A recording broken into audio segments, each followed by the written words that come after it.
What is going on, everybody? Welcome back to Sideline Summit. I'm Antonio Perez, joined as always by Chris Coacher, CB Coacher Boy. Danny will be joining us in like 5 to 10 minutes, so don't worry. We will be joined by Danny Code DC, UPenn's finest. But, you know, today banger of an episode, to say the least. We get to preview, I think, what's going to be the best slate of the NFL season. We have Eagles Commanders. So we get Jaden Daniels versus Jalen Hurts. We got Lamar Jackson versus Mr. Unlimited. We have Mahomes versus Allen. We have Herbert versus Burrow. I mean, like all levels of debates on Thursday, 1 p.m., 4 p.m., Sunday Night Football. Is going to be an absolutely stacked slate that we'll preview.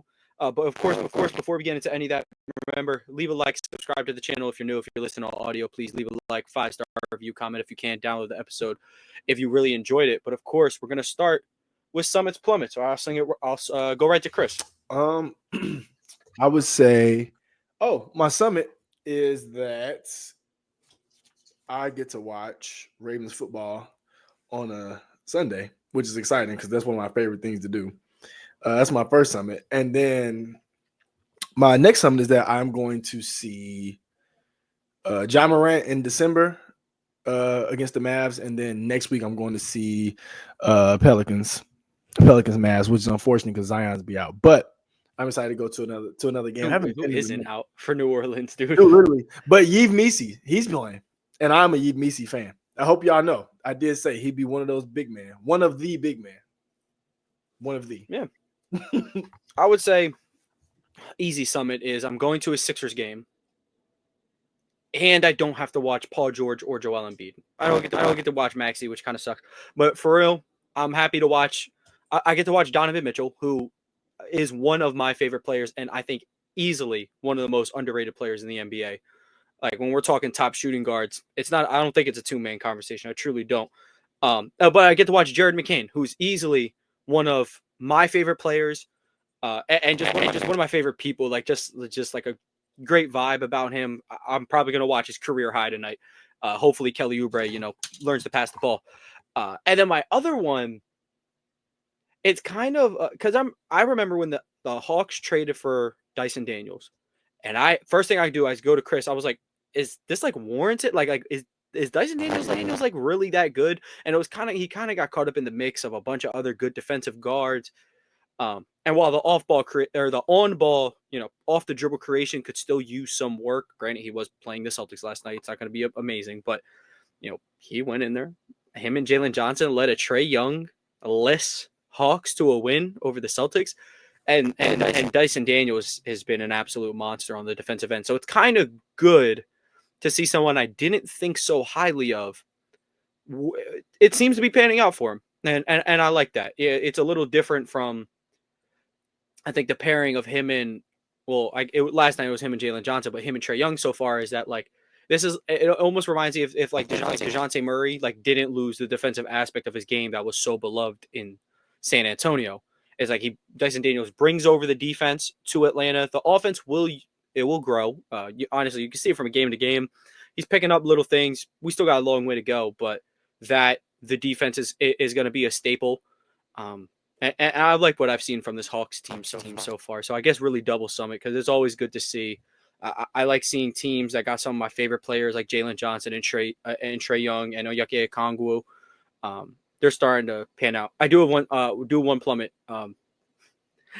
Larry Nance picked a great time to like start shooting threes. I guess I can't say I've been too locked in on the Hawks to the point where I would know he's shooting threes, but that thing's ugly. Maybe you should put him away. He started on the Pelicans as he was Robert Williams shooting threes now too. My boy. Welcome to That's LA. My boy, man. Robert Williams, man. He was really special. What's crazy is his defensive player of the year is at Marcus Smart's house. That's what I'm gonna say. I hope Robert it was Williams, his. It was gonna be his. I hope Robert Williams is packing his bag. I hope he's packing his bag right now because you and Gabe Vincent and a second round pick and Jackson Hayes will be getting swapped. So we'll see you soon, Robert. Stay healthy. Don't you worry about it. Stay healthy. The good old my bad players for your great player. Gotta love it. Gotta love it. It works out this time. Gotta love it. On every single episode, you will see me wearing some kind of hat, whether it's a snapback, whether it's a dad style hat. I always got to have something to complete the outfit. And the only place where I get my hats is lids.com. Lids.com has so many different brands, and of course, they have a bunch of different styles. Like I just said, it could be dad hat, snapback, it could be fitted, it could be Velcro back. Whatever you want, they got it. And with the NFL season coming up, I know you're going to want to rock and represent your favorite squad. Me personally, I'm a big Eagles guy, and I love this 47 brand throwback hat that I got from lids.com. Or if you're more of a snapback guy, I also got this NBA champions Boston Celtics new era cap from lids.com as well. If you like either of those hats and you feel like you want one to represent your squad, click the link in the description below. Whether it's new era or 47, both links will take you right to lids.com. And the best thing about Lids, they always have some type of deal going on their website. So make sure you click that link and check out any deals they got going on at lids.com. But with that being said, we can go on to we got to finish our week 10 recap, of course, with Sunday Night Football, where we got Texans and Lions in the ugliest banger of the year that came down to the wire. Texans had a double-digit lead at one point in the game. Goff and the Lions, despite Goff throwing 5 interceptions and 7 total turnovers in the game between the two, or 7 total interceptions between the two teams throughout the whole game. Lions find a way to win. I mean, in what's going to be the ugliest football game of the year, you know, the Lions find a way to win. And this hasn't really this didn't have to be the story for them so far. It's just like we're looking at a good team who's taking care of business on a week-to-week basis. They were 7-1, I believe, or 8-1 heading into this game. And they go out there, and it is just the ugliest quarterback performance from Jared Goff, and they still find a way to win against a solid Texans team, regardless of if they didn't have Nico Collins back just yet, who was supposed to be playing in them. Right before the game, they're like, "Yeah, he's not going to give it a go." I'm like, okay, so, but you know, basically, just from my standpoint, I see a Lions team who can not only handle business, they can win the ugly ones, and that is why they should be the upper echelon, the number one team in the NFC, and that's where they currently stand, rightfully so. I mean, the Eagles are starting to get on their tails a little bit after stacking 5 straight wins, looking to make it 6 tomorrow. But they don't have as many wins where they just go in there, take care of business. They don't have a game where they're out there trying to throw past Lane Johnson. Like the Lions have a win where they're out there throwing it to Penei Sewell. They're trying to do anything, throwing jump balls, Jared Goff, you know. But I want to swing to you. If you have any thoughts about the Lions, or anything about the Texans, really. Thought one, Stephen A. Smith put that Jared Goff shit up. 5 interceptions. We're not doing that. If another player had a 5 interception game that I know, they would be saying why he should take the other 2 MVPs back. So I want to stop that today. Stephen A. Smith put that up. Second, the Lions had a Chiefs win.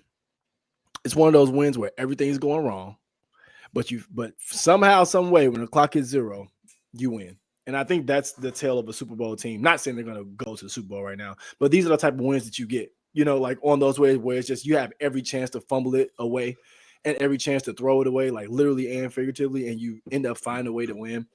I think that was just a testament to how good this team is. And like, I think luck is needed in sports, but sometimes you have to make your own luck. And I think sometimes the way you make your own luck is playing the right way and doing things right. And I think the Lions have done that. So I think you're going to have some of these games where you just end up pulling them out, and they probably maybe shouldn't have won on paper, but they end up doing this. So I think it was a really gutty team win by the Lions. Just unfortunate for the Texans too, because with expectation comes responsibility. Sorry, Spider-Man, I changed the quote, but it comes with responsibility. And I think now that they had that really good year last year, people expect them to be like kind of world beaters now. And just injuries obviously played a huge role, but it's rough seeing them going like a little skid almost, you know, with missing the players and everything else. So I don't know. I don't think it's a lost season for the Texans by any means, but it's just rough to see them kind of struggle, and you can kind of point to the reasons why. But good win overall for the Lions for sure. Yeah, no, I absolutely agree. That's a Chiefs-esque win. And the way you said, you know, you create your own luck. The way you create your own luck is taking advantage of other teams' mistakes. Nobody in the NFL does that better than the Kansas City Chiefs, and the Lions just figured out what it means to do that as well. And, you know, as we finish up the discussion on Chiefs-Lions, we get Danny here. Danny, no warm-up or anything. Thoughts on the Sunday Night Football game that featured 7 interceptions between the two quarterbacks? Yeah, I think that this game. Sorry, headphones are still a little No, you're buggy. good. Yeah, so I think this game's pretty interesting. I think that the main takeaway is that the Lions have grit. And this we didn't know at that point, right? Like, uh, every team that is going to win a Super Bowl. I'm not saying Lions are going to win a Super Bowl. Every team that wins a Super Bowl has a defining moment of the season where you're like, damn, that that's a good win. Every champion in every sport, I will say, not even just NFL. Every champion has a team that you look back and like that win changed the team. The Celtics, when they went on the run and lost to the Warriors, they were bad the first half of the season. Something sparked in the middle of the season, and they went on a run. Like that, just for like in recent memory, it's you see championship teams, whether you win or lose in the championship, have this sort of dynamic. I think this was the Lions' moment. Yeah, we basically said the same thing. Like Chris called it, a Chiefs kind of win, where it's like, you take advantage of the other team's mistakes. I said so far we've only seen them just take care of teams. Can they win like a real, not even a clutch one, because week 1 was a clutch win against the Rams. But it's like, can you win an ugly one though? Because Rams game wasn't ugly, but this one was ugly. Can you overcome that? And they did. Man, it's funny that you mentioned the 2022 Celtics. So we were just talking about Robert Williams before this. He is the reason that the turnaround happened. He just stayed on the basketball court, and we figured things out from there. But Sure. yeah, nonetheless, we can move on to the. Speaking of the Rams, we can move on to the Monday night game. They lose to the Dolphins 23-15. Tua getting his first win upon return, and now he is his Dolphins at 3-6. The Rams now sit at 4-5, third in the NFC West behind the 6-4 Cardinals, 5-4 Niners, and they have the tiebreaker on the 4-5 Seahawks. Thoughts on this game? I mean, we have 46 passing attempts from Matt Stafford in this game. Kyren Williams still managed to get 15 carries alongside 5 receptions, so it's not like the touches were low there. And then as for Miami, Tua, 207 yards. He had a touchdown pass. He did not look great early. It looked really bad. He looked a little sluggish. And they managed to find a way, truly, with defenses really keen in on a Tyreek Hill. But Danny, if you have any words on the game, the floor is yours. Yeah, I think this game, you're starting to see what a McDaniel offense is. Starting to see shades of that again. And like you like to see Odell get involved. And this isn't even like half of what McDaniel offense really is. I think that, but I will say this Dolphins team's taking a regression, and a large part of it is that Tyreek Hill, call me crazy, he doesn't have the same X factor that he used to have. I don't know if it's on him entirely. It's not entirely, but I'm saying he used to be able to, no matter the quarterback, no matter what's going on, Skylar Thompson, whatever, he used to get the ball underneath, and he was making a difference, no matter who's in the game. Well, that's actually the reason why I started to believe that it's not Jefferson, Hill, and everyone else. It's Jefferson and everyone else, because Hill actually isn't quarterback proof. Yeah, exactly. Skylar Thompson's horrible. I do want to get that out of the way. For and Snoop's horrible as well. Pro Bowl quarterback Snoop Huntley is horrible. I gave him his flowers. But not Zay though. Justin Jefferson played 9.5 games, 1,000 yards. Nick Mullins was quarterback for half of them. So Nick Mullins, that's what kind of separate. But still, even so, I think teams are so keyed in on Tyreek Hill now because damn it, didn't plan on coming in here and ripping on Tua, but Tua's a one-trick pony. He can distribute the dink and dunk stuff, but if Tua is not, if they're like, all right, Tyreek Hill, you will not space this field, we will not give Tua the chance to beat us over the top, you're kind of making him look to second reads, underneath stuff that can revolve, some wide sideline throws that Tua isn't necessarily great at. Tua is one of the rare quarterbacks where I think he's better over the middle than he is going to the sidelines. You get those kind of throws, and Tua doesn't have the greatest zip in the world. They kind of just hang up there, where I think he's a lot better over the middle because there's a lot more anticipation involved, which he is, of course, very good with anticipation on his throws. But those sideline ones can really hang.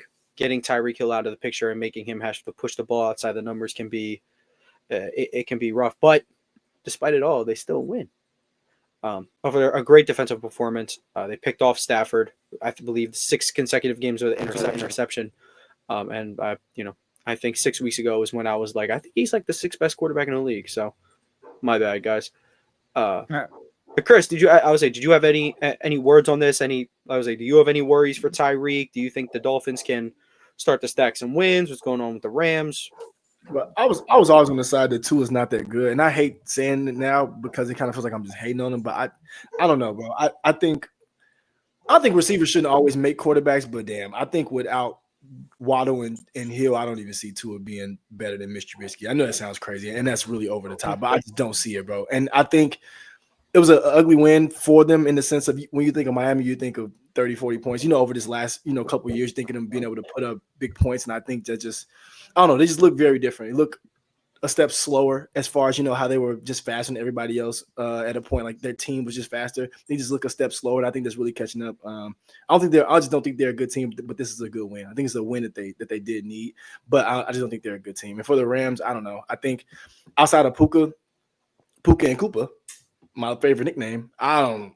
And Kyron, one of the best running backs. I just don't see enough talent for them in reality. I know that sounds crazy. I just named those 3, but for some reason, I just think that they just don't have enough. So I'm not surprised that they lost. It was just a weird game in my eyes. And I think just a team had to win. I think the Dolphins ended up being the team that won.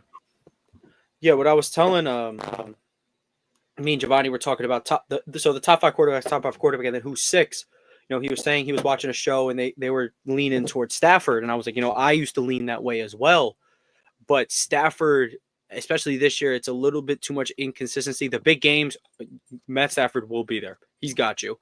But Sunday night or Monday night down Miami playing Tua in his second game back, he doesn't. I mean, he drops back a lot. He threw for a bunch of yards. He didn't put any points on the board. So it kind of faded away from that take a little bit and starting to insert who I had at 6 originally. Because he's starting to get back into his form. But truthfully, that could perfectly transition us into our Week 11 preview. Started off with your Philadelphia Eagles gearing up to tomorrow to take on the Washington Commanders. I just want to preface this by saying I was driving home from work today. It's a lot of traffic. I'm looking around. There's a billboard. Welcome home, Olamide Zacchaeus. Olamide, sorry. I don't know why. And much deserved, I say. That's my guy. Wait. St. Joe's Prep put out the billboard. Yeah. I know we went there, but I just think that's cool. It was right by the stadiums. Chris, I don't know if you ever been to Philly or no? 95 main 95 main highway, right? The highway passes all 3 stadiums, so you can see all the stadiums passing on the highway. Oh, that's cool. 3 of the 4. We have one stadium that's in Chester for whatever reason, but they're not. They're called the Chester Union. They're not the Philly Union. Called the Philly Union, the Chester Union. Yeah, but I would say speaking of the 6th best quarterback in the league, Jalen Hurts, who I think the play since the bye week is truthfully the play from weeks 1 through 10 last year and after week 4 this year. Anything in between that has seemingly seemed like an anomaly over the past 3 years. But my boy's back. And that's where I think he needs to continue. I know last game he had some turnovers, but the second half, literally, actually outside of like the second quarter, the second half, he was absolutely lights out, getting it done. He's running a lot more while also protecting himself with a good mix of running through somebody's face for a touchdown. That's the kind of game he's going to have against the Commanders. Even looking from a number standpoint, the Eagles and Steelers defenses are very comparable. I do believe, however, the Eagles are susceptible to – they're a little more get fried prone than the Steelers are. Because where the Eagles are really their moneymakers are, never thought I'd say it, linebacker and secondary is really where our money is made. Where the Steelers, their money is made right up front with Highsmith and Watt. So with those two people who can basically impact the game a lot more than any single player on the Eagles, you're prone to get some points put up on you. Why this comes back to Jalen Hurts, I believe. If he's turning the ball over, if he's giving Jaden Daniels, Terry McLaurin, and an offense that just put up, I believe, 27 points, is getting back one of the best running backs in the league, and Brian Robinson, you can't give them extra possessions. I went to Monday Night Football 2 years ago. I watched, it's not Ron Rivera, it is Dan Quinn, but you can still take notes. They let Jalen Hurts only touch the ball for 19 minutes. He got 19 minutes of offensive possession. And in those minutes, he's had two deep shots where that would have won in the game. One went right through A.J. Brown's hands for an interception, and the other one, he hit Quez. Quez get backs up, and then they punched the ball out of Quez's hands. So, not to reminisce, I do want to swing it to you guys. Basically, my keys to the game for Philadelphia: Jalen Hurts, keep playing your MVP style of ball. Don't let Jaden Daniels get extra possessions. Keys for Washington are run the damn ball, because that's how you've made your money in the past against Philly. And as you cannot, as Terry McLaurin lines up on the left a lot, you're going to be seeing Quinion Mitchell a lot. Jaden Daniels cannot be scared to go at that matchup. You have to trust one of the 10 best receivers in football this year to beat, I know, quote, a rookie, but that's going to be a huge matchup to watch for from the Commander standpoint. You're looking what's not only been the best rookie corner, you could argue has just been flat out the best corner in the NFL this year. I would probably say Surtain, but I'm just going to say you can make the argument. All right, enough yapping from me. I want to hear from one of you guys. Keys to the game. What are you looking forward to? What's at stake? What do you believe is truly at stake in this Thursday night game? Well, I think Jalen Hurts needs to outplay Jaden Daniels, like easily, because I've been seeing things and saying about the Commanders, and it's true. They haven't really beat anybody good, really, yet. Like I put in air quotes. And I think this is a game where Jalen Hurts says, we're not going to be the good team you beat. Like put them in the dirt. I think that's what Hurts need to do. Just an all-around performance, doing more through the air and on the ground, and Jane Daniels kind of just outplaying them. So I think he has more weapons. I think he has a better team. I think he just needs to kind of put the foot down, like a 2-touchdown victory. That's what I'm hoping to see from the Eagles. And on Jaden Daniels' side, what I seen last week, honestly, I think he played a really good game last week. I think he can do that and maybe take it up just a notch. I think he has a chance to compete and be in a good game here. But I think the Eagles need the role. I think they need to like kind of put belt to the Commanders, because they're like not a hot shot up and coming team, but I think they're doing really well this year. I think they have pretty good expectations as of right now. I think the Eagles are gaining back their expectations from the world. I think this is one of those games where you kind of show like contender versus pretender type of thing. I like that. But is he going to have a purpose before you had an opinion? You know he had a purpose before Chris had an opinion. You can't make me. I mean, you ain't make me, so you can't break me. Deion Sanders and Jalen Hurts, a quote off. Who wins? Quote off. You know, if Deion can't find a coaching spot with his son, you know, Sirianni gets fired. Run a wild card offense the whole time. Anyway, we can go to you, Danny. Same thing. You know, what may be at stake? What do the Commanders / Eagles need to do to win the game? Favorite matchups? Yeah, I think key matchup is Quinion Mitchell and Terry McLaurin. Pretty simple. The Commanders' offense rolls through Terry McLaurin, and they don't really have much beyond that. Luke McCaffrey and Zach Ertz. You can't tell me they're difference makers against a good team, which they weren't against the Steelers. Which, consider them a good team or not, I think it was a good win for them. I think that if you shut down Terry McLaurin and minimize his explosive plays, the Eagles trounce the Commanders. Yeah, and I would say just one more thing I want to add on is, you know, it's the Eagles linebacker play this year has been good and respectable in coverage. Elite. So I expect them to be able to stop Brian Robinson on the ground. What I could fear, though, is Austin Eckler, one of the best receiving backs in the NFL. How is Bond and Dean going to be able to keep up with him? How are they going to be able to keep up with Ertz while these are older souls? they've still been Jaden Daniels. That has not steered him away. He was like, I'm going to trust my vets, and it seems to have worked out for him. And Eagles offense, hey, look, it's a shame Marcus Lattimore isn't playing yet. Even if he was, AJ Brown got something for him, but he's not playing. So Jalen Hurts, do your thing. The best outside the numbers deep ball thrower in the NFL. He has to continue to attack these corners. Go to AJ Brown. Go to Devontae Smith. Go to Jahan Dotson, who had a pretty good back shoulder catch the other day. So they're starting to get some chemistry. Jahan Dotson touched anytime touchdown. I'm not betting Jahan Dotson revenge game personally. I don't think it will go anything like Saquon's revenge game. I can But- be You know, talking the to you, Eagles- Danny. I can be talking. And to that's you. another thing. Get Saquon involved. Of course, get your best player involved or second best The E- player, however you want The to. Eagles are all Chart about it. agendas. You know they're pushing that Jahan Dotson agenda.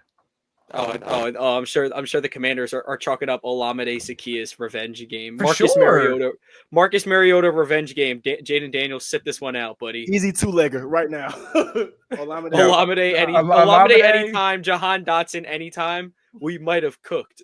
50 yards each player. Bang. Might- What's that I pay? might be able to retire. Yo, I'll bet them put 50 yards and a touchdown for both of them. bet that both Three can score catches. three touchdowns for both of them. Yeah. And then you Oh retire. yeah, I'm so sure. I wouldn't bet any one of the Eagles for 3 touchdowns unless it was Jalen Hurts. But yeah, I mean, I would say, do we want to give any quick score predictions on the game? 28-14 Eagles. That's winning by 2 touchdowns. Okay. That's my thought. Okay. 35 to 21. See, All right. see. Reverse jinx mode.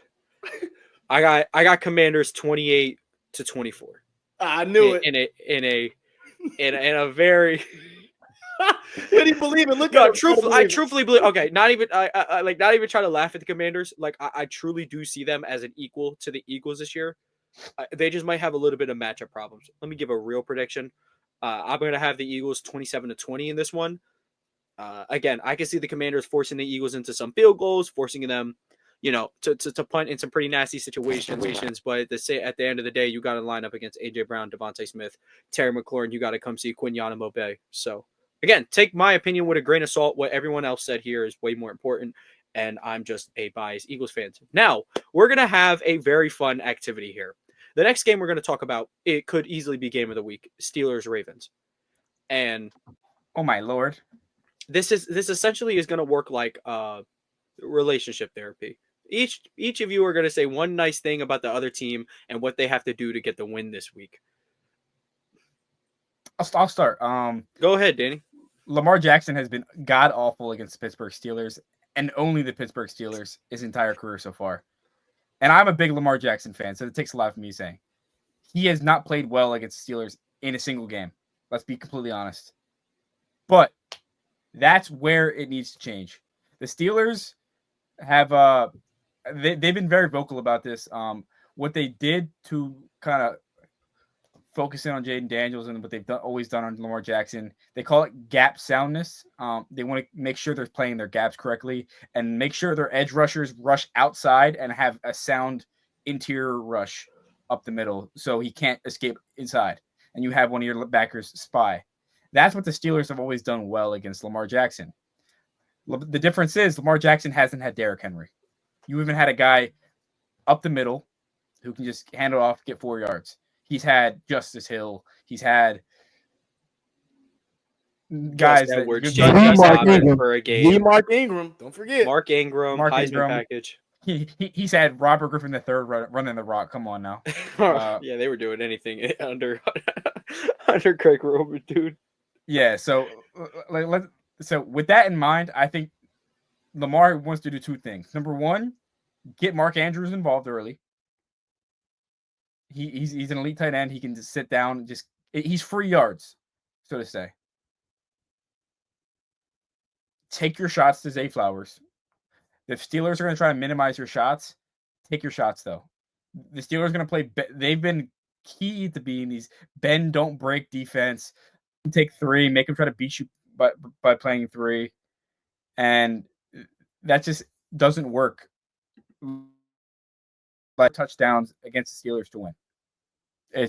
Against this current Steelers, you need to score touchdowns. Yeah, and lastly, I Lamar absolutely Jackson agree. all over. His issue with against the Steelers, like vastly, has been he's turned the ball over greatly. He's turned the ball over like 3 times, 4 times, 3 times. He fumbles the ball against the Steelers. You got to get the ball out quicker and make sure that TJ Watt isn't a threat. Because if you let TJ Watt into the game's over. Yeah, I agree. Now we'll swing it to Chris. The Steelers, who have had their fair share of success against the Ravens recently. 7-1. Yep, and they're going into this game 7-2 off of a 7-2. huge win against the boys down the road from Baltimore against the Commanders. What does Mr. Unlimited and company have to do to pull out a win against the Ravens this week? Don't think it's the games from last year or 2 years ago, and actually Not at all. Put pressure on the secondary. Don't try to make it a 16-13 game, like Danny said. Try to put some points on the board, but because this is the defense to do it against, as far as the Ravens go, Ravens have been for the last 4 or 5 years. This is probably one of the worst defenses, especially pass defense wise, in the last while. So I think for the Steelers, they would have to keep the foot on the Ravens' neck, like force the Ravens. I think, like Danny said again, to score touchdowns. And I think that's going to be it, because I think if it's a low scoring game with us having Derrick Henry now, I think that would be more, which is going to sound weird saying this in 2024, but going to be more in the favor of the Ravens if it is that, because we kind of just pound the ball, run it away. So I think Russell Wilson and team has to put up numbers, or at least attack downfield early and often with Pickens and Mike Williams, and then hit fry move underneath. Make Roquan actually realize that he has to guard somebody underneath when they're throwing the ball.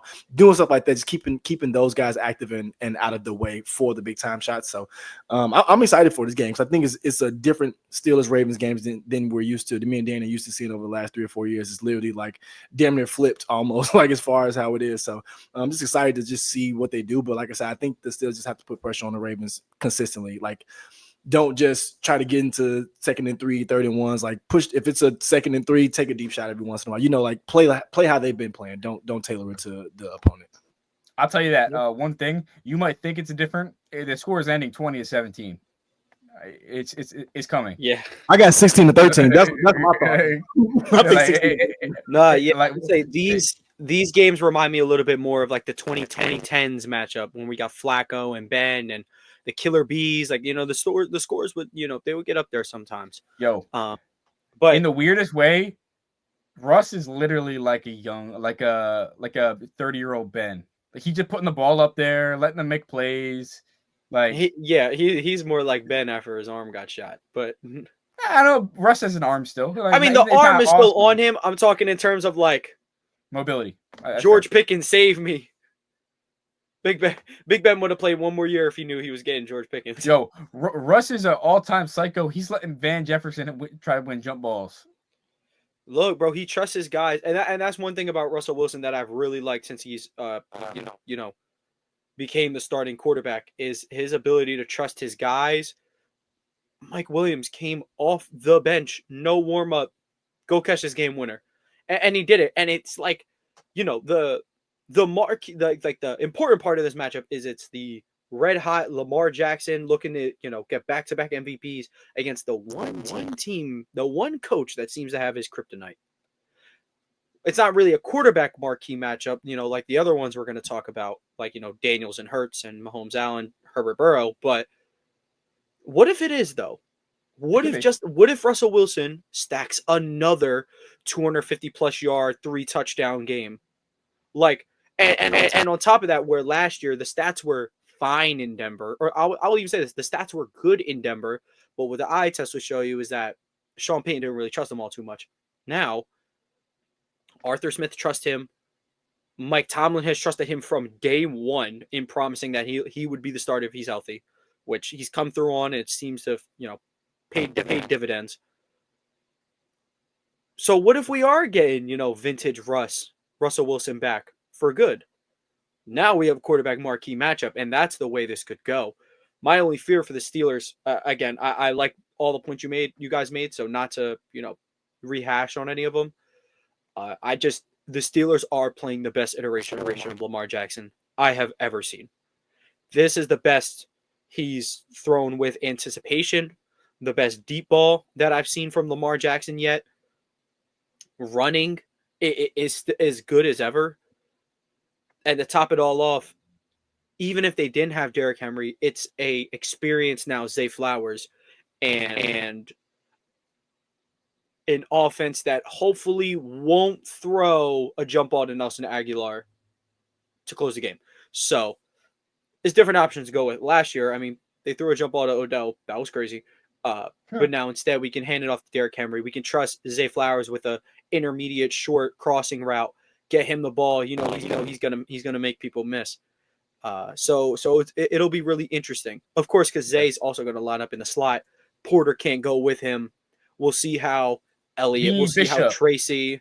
We'll see how Beanie Bishop. We'll see how they respond. We'll see how.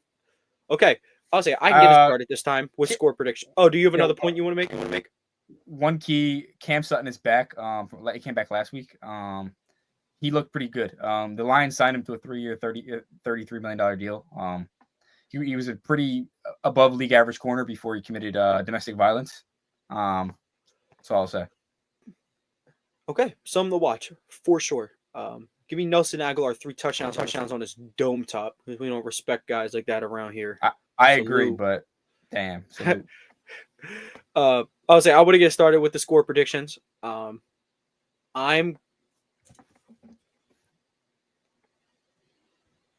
Steelers at home. Okay. Baltimore's favored in Pittsburgh. Just want to throw that out there. I'm going to take the Steelers at home.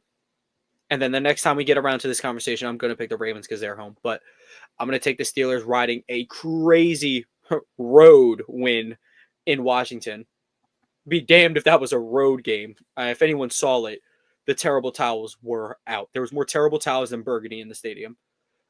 But they ride that win. I think they go into this one. I think Lamar has his best game yet against the Steelers. I think he plays some turnover-free football. But like Chris said, it comes down like this Ravens secondary just isn't like while they have the names, they're just not playing all too well. So I think Russell Wilson will continue to stack another good game. And then we're gonna get that weird Fox Sport graphic. Is Russell Wilson the MVP? It's going to be really weird just because he beat the MVP frontrunner. But I'm going to take the Steelers in a 35-31 football game. I'm predicting fireworks. It might not happen. One of us has to have a high scoring prediction though, and I'd love to see Russell Wilson and Lamar Jackson shoot it out. A classic 2020 or 2019 MVP race where Russell Wilson didn't get a single vote. Yeah, I can go next if we want. Go ahead. I'm tinkering back. I was thinking the Ravens for a long time, but I just changed my mind. I think the Steelers win a 28-27 game, just like they did against the Commanders last week. But the Ravens drive down the field with 2 minutes left, get the game-winning touchdown, go for 2, and don't get it. It's history repeats itself. I was gonna go with a way cooler one. They get it into field goal range, and Justin Tucker just misses because he's block by James. A block would be cool, but I imagine Justin Tucker just shanking it because he's absolutely washed and doesn't compare to my king Jake Elliott. Yo, Chris Boswell, thank you Giants, dude. He might be the best free agent kicker signing of all time. I didn't even know he's a free agent signing, though. I've only known him as a Steeler. So. Dude, the Giants cut him, and the Steelers signed him from like the practice squad or something. Like cutting a kicker could turn out so bad because they could just become the GOAT. Harrison Butker was on the Panthers. I mean, aside from his, I knew that one. Aside from his political beliefs and all that stuff, like he's a great kicker. Yeah, he's a great kicker. He's a trash human being. But yeah, we can go to Chris. So we have 2-0 Steelers right now. I wonder will you go with the voodoo magic? Nope. Do you have the Mr. Unlimited voodoo doll on hand? Nope. No. But I do have a similar ending to what you have, but I have the GOAT, Justin Tucker. Sebastian Janikowski does his, and Adam Vinatieri. Sorry, it's okay.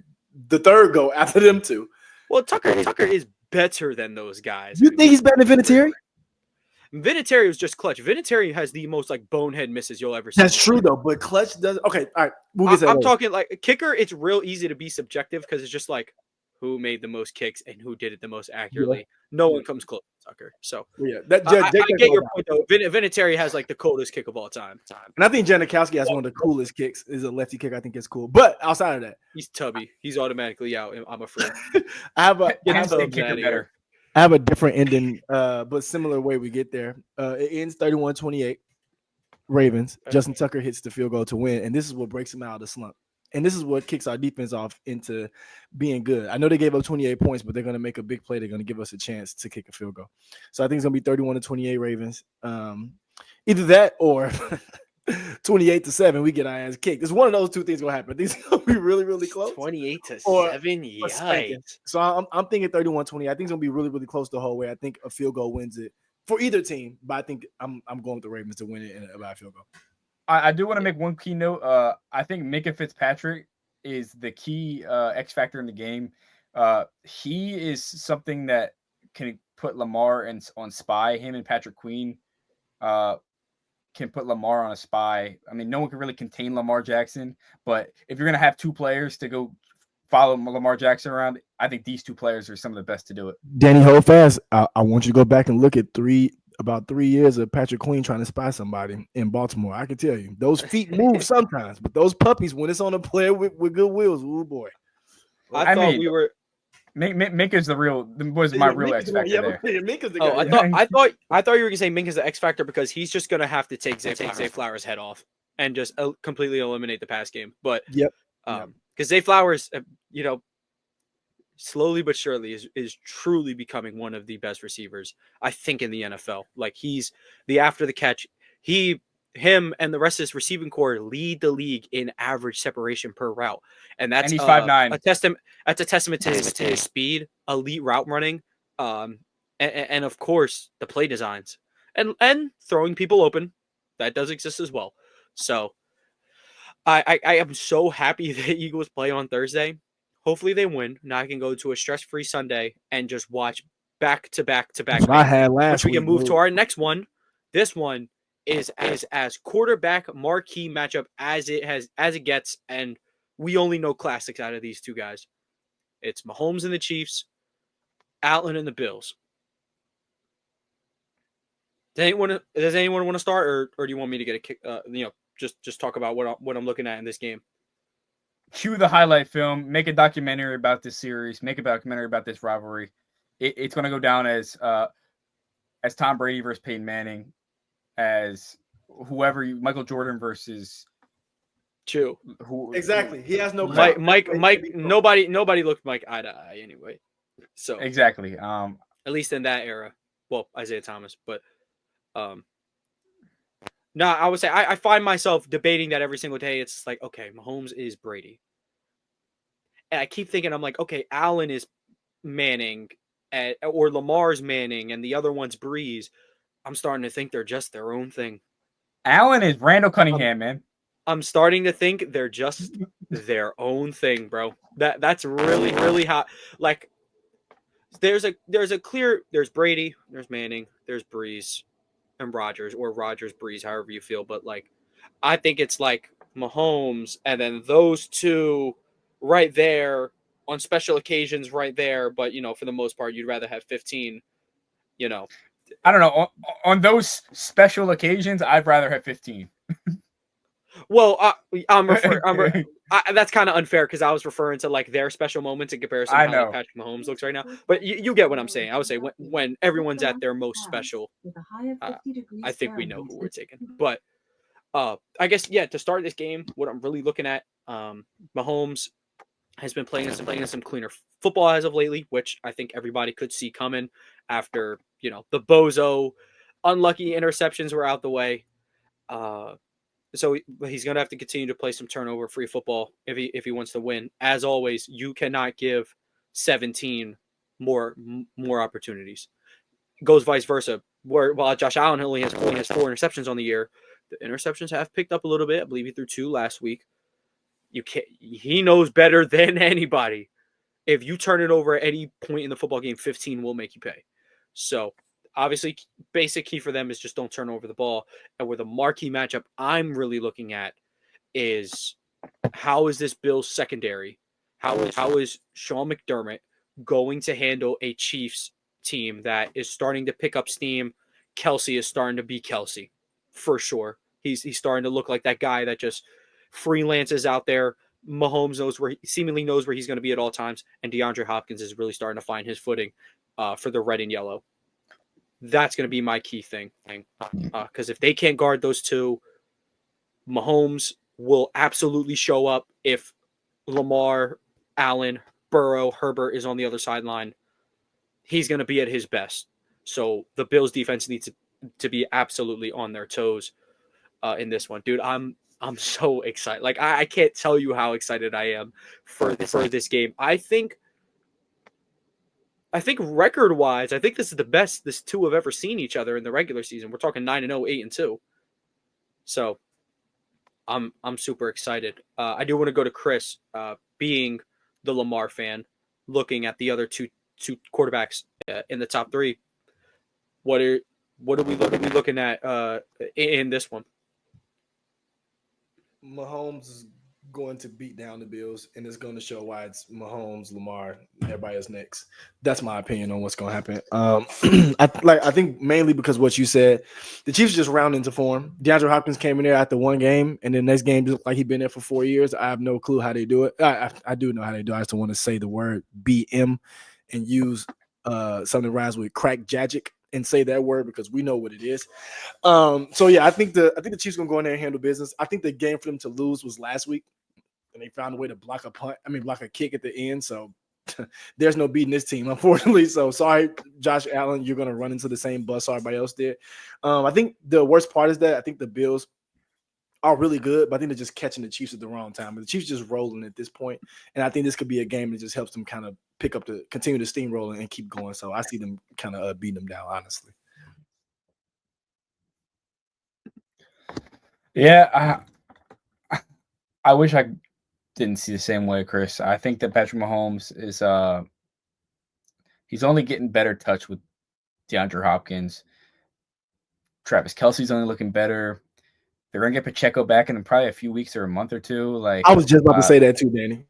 Yeah, they say he's inactive this week, so it's a good shot. He'll be back relatively soon, just not this week. Yeah, Pacheco's going to be back in a few weeks or maybe a month or so, right around playoff time. It feels like you're adding an extra Infinity Stone to Thanos, just in time for the playoffs. You're giving them the extra boost, and shout out to Brevich. Every single year he goes all in. He got Uche this year. He got DeAndre Hopkins. Every year he's like, my team is going to have a chance to win no matter the injuries, no matter the state of our roster. I'm going to go get the extra guy we need. I don't care about a 6th-round pick. I don't care about a 5th-round pick. Let's go get a veteran guy on an expiring deal and make a push for the greatest quarterback of all time. And you could say, oh, he got carried by good defense. He's been down. I believe the Chiefs have been down by 10 plus points in like 10 straight games and have won every game. That is the greatest quarterback of all time. I don't believe any other quarterback has ever done that. So the Chiefs are that good. Yeah, I guess to play devil's advocate, the greatest quarterback wouldn't find himself in that situation 10 straight times. But I do get what you're saying. You know, when adversity strikes, there's no one else I'd rather have on my football team. Like 1,000%. I want Patrick Mahomes with the fate of the universe on the line after Iguodala, of course. You go downtown and you're like, we lost. Yeah, and you know what? I just had a light bulb. I just had a light bulb because I remember I was watching it because Steph Curry had that big, game sealer last night. He went nuts, and everyone's just like, man, this little light skinned asshole. Like, there was a clip of LeBron talking with JJ, and they're talking about how 15-point game or 12-point game, 9 minutes left in the fourth. Man, I'm turning the TV off. I'm reading a book. I'm going to bed, whatever. And then LeBron was like, yeah, until like 2008 when that little light skin, MFer came around. It's kind of like Mahomes. 10-point game in the fourth quarter. You're like, in football, particularly, this thing's over, man. I'm done watching him. Not with 1-5. Not with Patrick Mahomes. And the Curry-Mahomes comparisons only get larger. Probably the two biggest game changers to their respective sports ever. Patrick Mahomes made people start playing too high safety again. And I love him for it because that's what our game really needs. We don't need this woke 4-4. We don't need any of that bull crap. We need a safety duo. Someone go play center fielder, and someone's going to knock someone's helmet off. And if you're really good, you got two people that do both. But yeah, nonetheless, seems like we're all really excited for this one. I believe the Chiefs stay unbeaten. I got them in a 30-27 win where it's 10-10 heading into the fourth. And they just start putting up fireworks in the fourth quarter. Gabe Davis, 4 touchdown. Yeah, this time it is going to be Khalil Shakir. This time it's going to be Matt Collins. Keon Coleman. Yes, Matt Collins. Nah, Keon Coleman's out. Salute To him. He went too hard. Matt Collins 4 touchdown games on the way. I only know that because I traded CD Lamb for him and a 3rd round pick next year, and a keeper league. Keeper league, fair. So that 3rd round pick. You couldn't hold on to CD after this year, right? I could, but I have AJ Brown, Bijan Robinson, and Brockett Bowers, so we're cool. I don't know. I would have kept CD. I don't know. And I'll trust you. You played more Dynasty keeper than me, so I don't. Yeah, that's a good. Yeah, who wants to go next with the score prediction for America's Game of the Week? 31-35. Sorry. Okay, sorry. Okay. Chris, what was yours? 31-10. Oh my God! And Danny's? Oh, you're spanking. 42-35 Chiefs overtime victory. Oh my God! These are the defenses are not showing up. I just want to highlight one more thing. I did want to highlight one more thing about this game. Xavier Worthy, you think we can't see you, but we see you. It's been a while. I'll just say that. It's been a while since I heard your name, man. But nonetheless, we'll work our way back into the 1 p.m., 4 p.m. slates, but we do have to jump right into another marquee quarterback matchup. We have Justin Herbert, Joe Burrow, Bengals, Chargers. No other time would a 4-16 be absolutely marquee, but the Bengals just seem to just shoot it out with everybody, and things happen. I believe they're 1-5 in one-score games this year, that's tough, but that also comes down to execution. So, but meanwhile, you have the Chargers, who are 6-3. Their over/under this year was 8.5. I was telling this to Giovanni earlier, and we all picked under. We're like, oh, they're going to be a nice team, maybe 6-7 wins, clearly progressing through the Harbaugh era. They're going to destroy 9 wins. At least they're on pace to. They're 6-3 right now, and they haven't looked better. Justin Herbert continue to building the games. They've now won 3 straight games by double digits. Granted, it's Titans, Browns, Saints. Nothing crazy. But good teams take care of business. And they've been consistent. 27 points, 26 points. I think the key, of course, for this game, and where I think this is the type of team where the Bengals falter a little bit, is when the other team has an offense capable of moving the ball. I'm not going to call the Chargers ironically, I guess. I'm not going to call the Chargers electric, but you have Justin Herbert, who's been at his absolute best on the running aspect of his game. Like Greg Roman is trying to turn him into Lamar Jackson. I have no complaints, but with them able to move the ball, and it's going to be a bad Bengals defense. The Chargers handle bad defenses. They know how to put up points on bad defenses.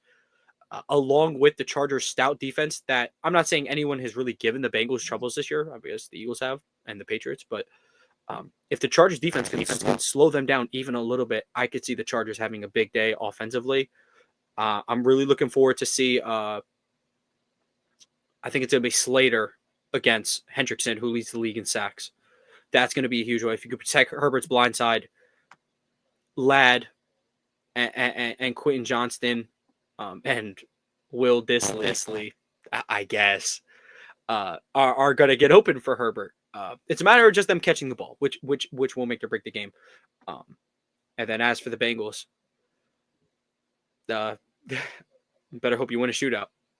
And that's not even to like crap on them. It's just kind of like, I can see now your defense isn't going to be able to hold Herbert's nuts. So it's a matter of, hang in there. Hopefully Burrow gets the ball last. That's what I'll hope for them. Danny, swing it to you. What are we seeing in this game? Yeah, I think the big key to look at is it's actually quarterback play. It's simple as it is. It's the game's going to play as you see it. Can Joe Burrow outplay Justin Herbert?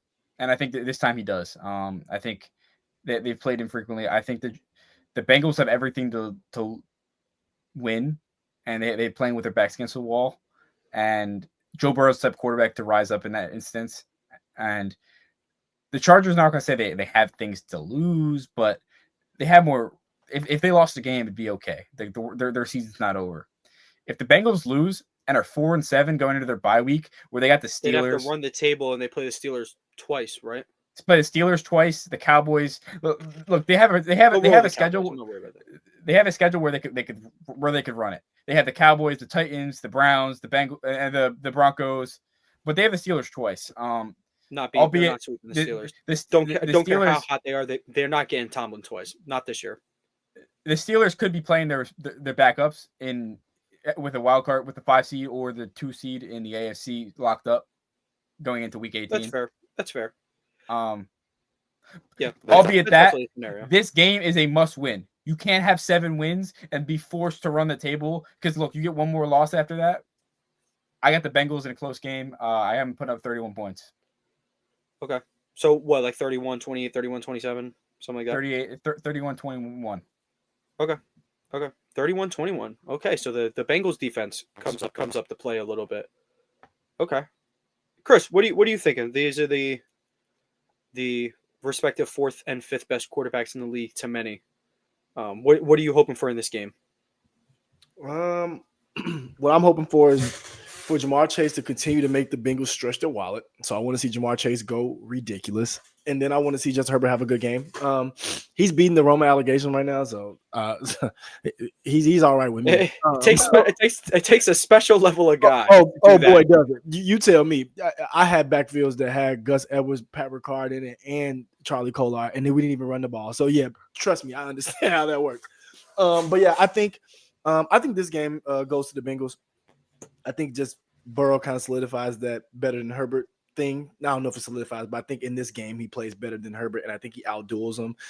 It's hard for me to come up with a score though, because even with Burrow outdueling Herbert, it could still be 21-17. Like, still, in my opinion, I think it could still be that type of game. But I think the Bengals win because they know they have to. And I think one thing about Joe Burrow that I can't take away, anybody can't.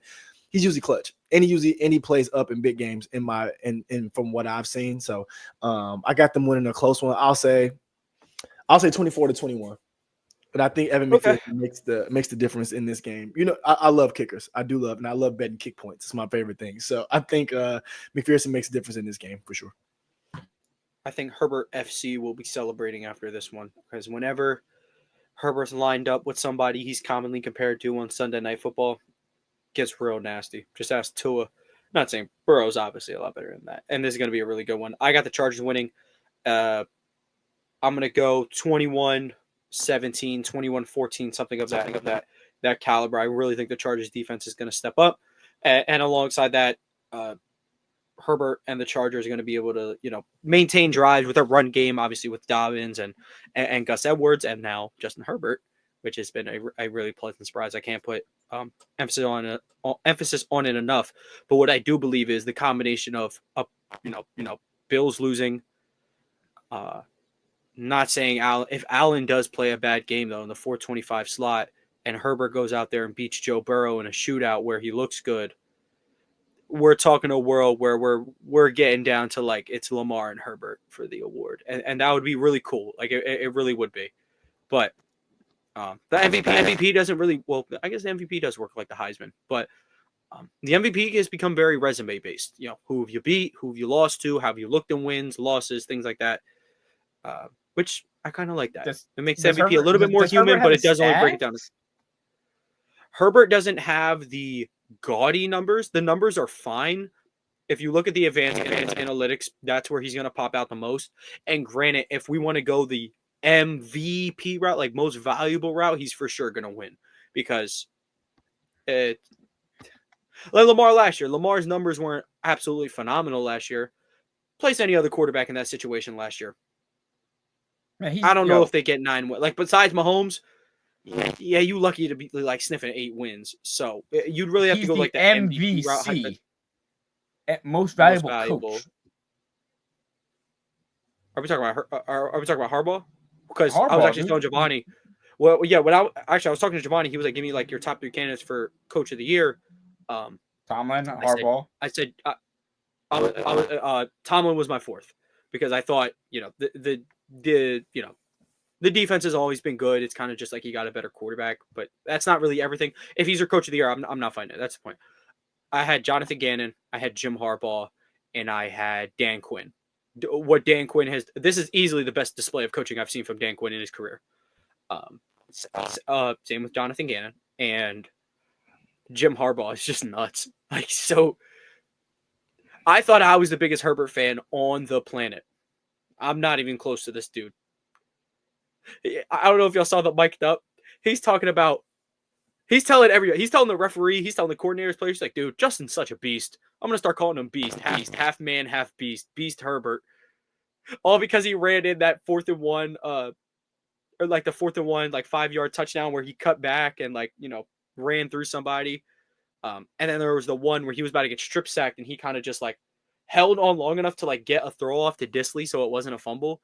He was glazing it all week. It was hilarious. And your head coach needs to be obsessed with your quarterback to that level to find success on a team that essentially lacks talent. So I agree.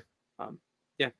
But I would say we can backtrack a little bit. I'm going to be honest with you. I called this slate of the year. Outside of those 4 games we just talked about, the slate sucks. We do have Seahawks Niners, which on paper it's 4-5 versus 5-4. This could be competitive division matchup. The Niners are going to roll them. It's just how it's been for a little bit. We have Falcons Broncos, which I think that could really be a good one. The Falcons lack pass rush. Bo Nix thrives when there's no pass rush. I think and they're home. I'm gonna take the Broncos in this one. I really am. Bo Nix has certainly turned things around. I kind of like how he's looked over the past so or so weeks. I think the Falcons have too much offense. That's fair. Drake London has to see Mr. Surtain though. I mean, Surtain can be out there, and I like the weapons on the Falcons much better. Mooney's been awesome. Yeah, whoever lines up opposite from Surtain will be eliminated from the football game. Yep. Yeah, so we're gonna get a lot of slot London, hopefully. Chris, do you have any words on that game? Obviously, outside of that, we're kind of just gonna run the table through these couple other games before we get to hots and locks. Not really. What's the only thing I really can say? I don't know. I don't know. I don't really have a lot. I want to see the Falcons bounce back. I do, because I was going to say before the L, Raheem Morris is one of my I want to say coach of the year, but he's one of my favorite coaches this year with what he's done. I think you come in with inserting Kirk Cousins, and it could have went 2 ways, especially when you drafted Penix. It could have went 2 ways, and I think he's been doing a very, very good job. So I want to see the Falcons get back on track in this game. But I will say, and I think you all know too, the Broncos do have a very underrated secondary. Pretty good in my opinion. So I want to see what this Falcons offense, which y'all know I love as well, can do against them. So I'm interested in this one for sure. Yeah. Running through the slate, we do have Colts versus Jets. The Colts, you were 4-4, you lose 2 straight. Oh, let's throw back our electric QB into the lineup with now like no hope of making the playoffs. So smart, man. We have Packers Bears, which sadly, I think the Packers are going to roll with how the Bears have looked. But Bears could have some interim offensive coordinator juice. Don't sleep on it. It's possible. The Bears are winning that game, Tone. I'm telling you right now. I'm from Chicago. It's one thing they do. They're getting up for this Packers game. And I don't know what the score will look like. I don't know. But somehow they're going to win. Watch what I tell y'all. We have the Mac Jones-led Jaguars going into Detroit. Detroit is 2 touchdown favorites in this game. Bang. I would take it. We have Raiders, Dolphins. We have Rams, Patriots, Browns, Saints. Vikings Titans. Yeah, none of those really sound appealing to me. I'm not gonna lie to you. Are they putting that To Brown recap Saints them all. game on TV? Nope. Yeah, just on- your, oh my your God. local your local Fox networks. Hope No, better hope no you're not shot, in no. Louisiana. That's on Tubi TV. That got to be Tubi. Got to be because that's They put it on crack streams. Yo, shout out to Netflix. They're doing a live stream of the Mike Tyson Jake Paul fight. I had to throw that in here. That would have been my my plummet of the week.